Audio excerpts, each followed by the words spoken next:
Most everything else in the attic involves a steam humidifier up here. That's kind of the back side of it.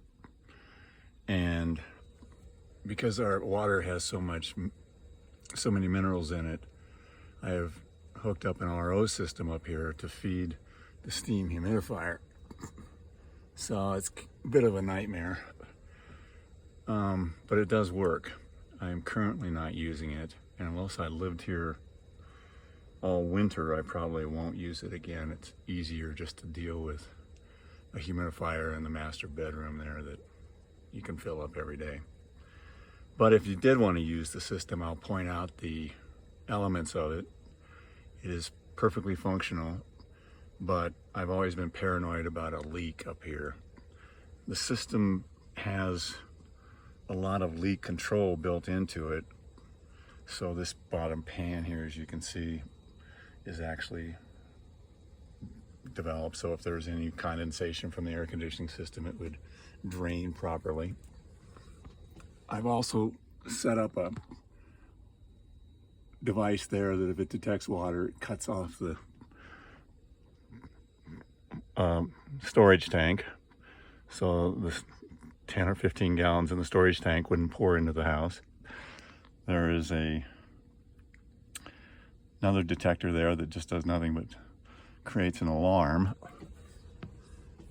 And both of these detectors, this one and this one, have the batteries removed because they're not being used at this time.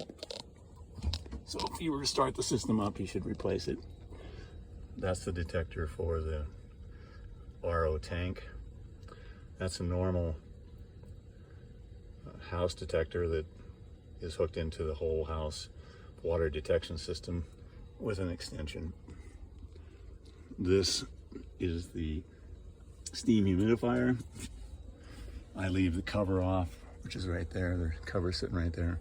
I leave the cover off to keep the temperature on the motherboard lower. It's got an elaborate system of drains, some pretty Mickey Mouse that I've set up here just in case it did leak. But again, if it were to leak, you have 3 detection systems. This one, it shuts off the water to the tank. This one, it shuts off the water to the entire house, along with its extension.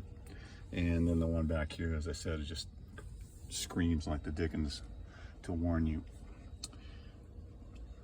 Lastly, there, right here, is an air switch. And that air switch becomes important when you look at the instructions as to how to fire the system up. I think that should just about do it.